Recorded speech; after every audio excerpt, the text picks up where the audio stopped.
So, Monday morning ngayon ay okay na ako. So, ayan, naka-lipstick na nga ako. Kaya okay na ako. Alam nyo ba kayo ng umaga? Kilalang, kasi ano ba? Kilala ko yung tao. Tapos taga dito.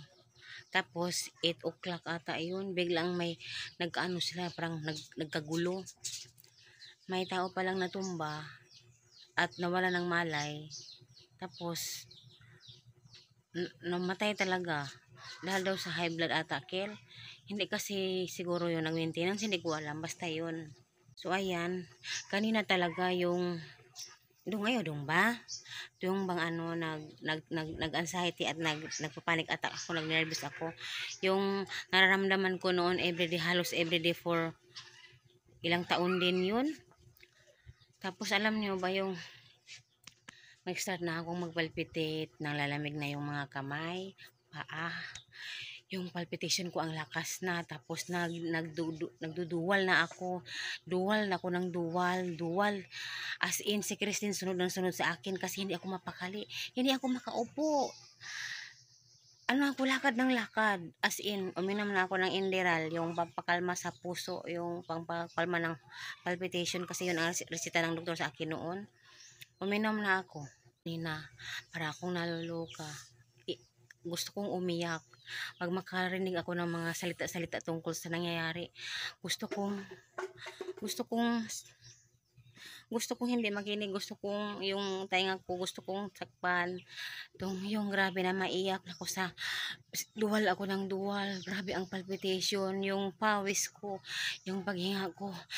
Nakakaano na talaga, yung pang sikip na sikip. So yun. Yun ang nangyari sa akin kanina. Matagal-tagal na talaga hindi ako nagkaganon, pero kanina talaga sobra. As in, hindi ako na video ni Dudong. Kapati si Dudong hilot sa aking kamay. Tingnan nyo yan, medyo may namamaga. Hindi na maklaro kasi naano ko na. Namamaga kasi si Dudong hilot ng kamay ko. Si Chris hilot ng likod ko. May epikasint na. Kasi inatake na naman ako. Matagal na ako hindi inatake. Kanina na naman ulit. Kaya, Diyos ko Lord.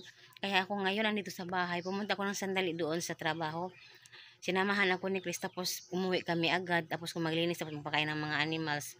Hindi na nga ako naglaba kasi maraming labahin doon. Hindi ako nagkalaba. Tapos babalik ako ngayon, magtutupi lang.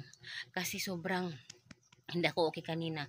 Tapos si Chris ngayon namasada na. Kanina may pasahero sana si Chris umaga para pambigas namin. Kasi ngayon ang bigas namin ay binibili na naman ni Chris every hapon. 2 kilo. So kahapon yung nabili niya 1 kilo lang kagabi kasi walang income. So yun naman kasi yung sahod ko na binigay, ubos na, wala na. So ayan. Kaya may pasahero sana si Chris kanina, wala. Hindi siya nakapasahero kasi ako muna ang inuna niya. Tapos ngayon, samahan ako doon magtupi lang ako ng mga damit. So yung mga baguan dyan yan lagi kasi may gamot ako dyan. Basta, yun na, dyan na lahat. So yan po ang nangyari kayo na. So yung tao talaga wala na.